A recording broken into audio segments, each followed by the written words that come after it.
ta'uun irra hin jiru. Oromoon bar waan fe'e filachuun mirga isaati. Amma tokkummaa kana fiduudhaaf paartiin tokko lallabaa oolee inni biyya bulchuu kan lallabaa oolee yookaan immoo inni dorgomu lallabaa oolee yookaan immoo qaamni biraa lallabaa oolee tokkummaan kun lallabuudhaan dhufa moo waan bu'uuraa kaahamee qajeelfama saniin itti gaafatamummaadhaan akkasitti dhufuu danda'a tokkummaan kun. Sambar jedhaarra. Tokkummaan akka itti dhufu tokkoffaa qalbii keessatti dhufu. Maaliin tokkummaan waan jedhu maaliif tolaa namuu laaluu qabu. Qalbiidha bar tokkummaa waan malee nama harkaaf harka isaa walitti hiitee yookaan walitti qabdee addaraasha tokko keessa waan oolchiteef namni tokko jechuu miti. Eessa bakki namni tokkoomuu itti qabu faayidaan Oromoo eessa jiraa balaan immoo eessaan Oromootti dhufuu deemaa ka jedhu laalee namni qalbiidhaan wanni tokko ta'u. So lallabni hin jijjiiru nama hubannoodha bar rakkoo wanni irratti tokko taanu kana wanni immoo irraa goruu hin qabne kana ka jedhu sirriitti himuudha.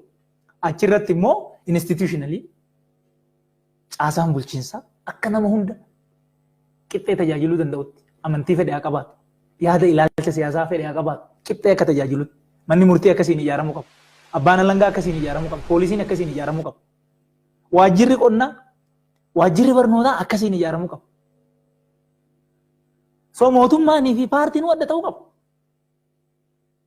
Mootummaan hanundaati. Paartiin garuu ammoo ate mootummaa san geggeessuu hin danda'a. Gaafa immoo biraa dhufe inni hin gadhiisaa geggeessummaa nama biraatitti jijjiirta malee hunda diigdee kanaan dhaabu. Biiroon barnootaa duruu jira, istaafiin duruu achi jira, manni murtii duruu jira, istaafiin duruu achi jira.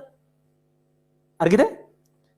Akka sanitti ilaalta jechuudha. Kanaaf maaliin hubannoodha wanni barbaachisu. Rakkoon keenya waan biraatii miti. Rakkoon keenya qalbii keessa. Namni ta'ee jedhee beekumsa sitti fakkaate yookaan faayidaa dhuunfarra yookaan faayidaa murnaarra qalbii namaa micciiru jira. Oo'ee danfee uummanni gara waan isa miidhuutti akka deemu an godhu jira. Waan kana uummanni hubatee akka irraa hin dhufeefu gochuu hin barbaachisa. Hubannoodha waan ta'eef ijoon dubbii. Amma paartuma keessa odippuma keessaa jiru. Tokkummaan cimaan jiraa jechuu dandeenya. Fakkeenyaaf akka paartiitti akka walii galaatti immoo yeroo darbee gaaddisa hooggansaa Oromoo paartiilee hunda walitti fidu wal qabatee marii dhimmoota haaluma yeroo kanaan kaasanii wanti irratti mari'atanii qabxiileen tarreessan jiru. Walirra duuluu waan nu qoqqoodu irraa of qusachuu waan jiru qabxiin sun achi keessa jira. Gama ODP'tiin ammas wanti barreeffamuu tokkummaa kana balleessuudhaaf ammas karaa garaagaraatiin barreeffamaa jira. Maqaalee kaasanii barreeffamoonni abalu barreessan fa'aa jedhameetu ka'a.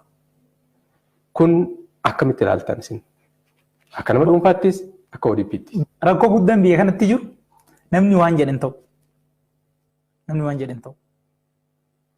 Tokkummaa Oromootitti waan bu'u hojjennu. Walirratti hin duullu.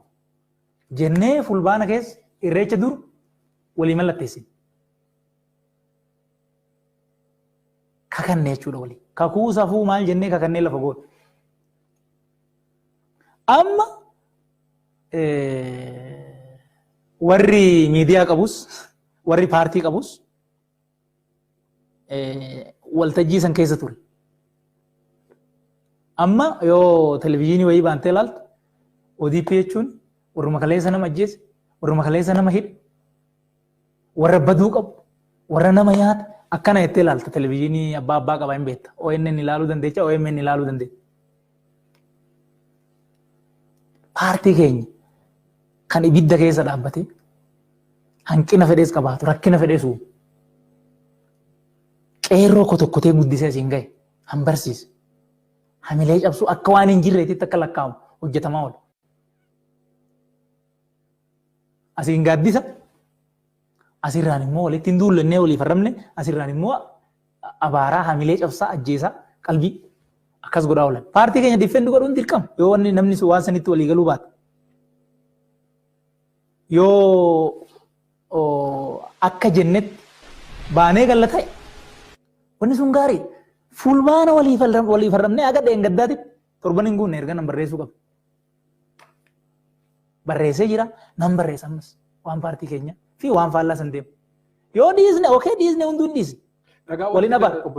Dhagaa walitti hin darbannu jennee bara. Dhagaa walitti hin darbannu en. Okee walitti hin darbannu en. Ati naqa takkatti. Ati naqa taqatta ammas dhagaa. Ani taa'eetuma wallaalee nan du'ame. Hin ta'u wanni kun. Amma fakkeenyaaf waa'ee tokkummaatti kan haasa'aa jiru. Ammas marsimitti yookiin deebii walii kennaa ooluun kun waan kaayyoo. Suni ilaaligaa bakka gaafatamuu qabutu sitti maara bara.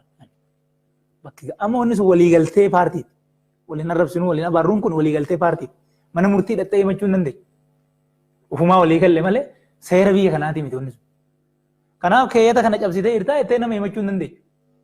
Namni sooshaal miidiyaadhaan sitti bobbahee hin beektatis anaan jette malee waan qilleensa irra hin hubatte hin beekta waan ta'eef sirriitti. Sooshaal miidiyaadhaan bobbahee ODP'n baduu qabaa, ODP'n gurguramee nafxanyaa galee wanni jedhamu argaa jirtu. Waliin balaaleffannu inni farrame. Namni farrame sana kana bobbaasu. Namuma farrame sana miidiyaadhaan ofiifis bahee arrabsu. Wanni ajandaan ODP'n oofu sabaaf sablammii irratti olaantummaa Oromoo fe'uu fedhee afaan Amaarinyaatiin namni dubbatu. Afaan Oromootiin immoo isuma. Ida'amuu jechuun Oromoo balleessuuf Oromummaa balleessuuf fedhee namni dubbatu namni tokko. Akkamitti akkana jettanii hin beektan? Jechuu isinirra ture. So eenyutu balleesse? Wanni kun bakka inni mana murtii itti infoorsi godhuu dandeenyu hin qabnetti paartii keenya diifeendi godhuun dirqama. Paartii keenya diifeendi godhuun. So achirratti wanna waliigalle san raawwannee jiran hin goone waan san. Namni immoo cabsee gaafa dhufu paartiin keenya akka haamileen isaa tuqamu akka miseensi keenya maal taatan jedhan jedhee mana isaatitti galu sodaate gochuu hin dandeenyu jechuudha. Diifeendi godhuun nurra jira. So akka waliigalaatitti garuu maaliif akkana gootanii walitti fidaatti nu gaafadhaa? Eenyutu maal balleessee ilaala? Eenyutu dhugaa qabaa? Eenyutu dura olola jalqabee ilaala? Eenyutu raayyaa sooshaal miidiyaa walirratti bobbaasee ilaala? Hirmuun allabbate. Itti gaafatamummaa kanaa hin fudhannu. Nuyi miti hin balleesse waan ta'eef. Abbaa balleesse immoo ofirraa ittisuu irratti immoo eenyutu maal balleessee ragaa qabnaa gabbaana jechuudha. Yoo lolli an ta'u ta'e. Baduu hin barbaannu waan ta'eef. Akka paartiitti akka nama dhuunfatittis baduu hin barbaannu. Uummata Oromoo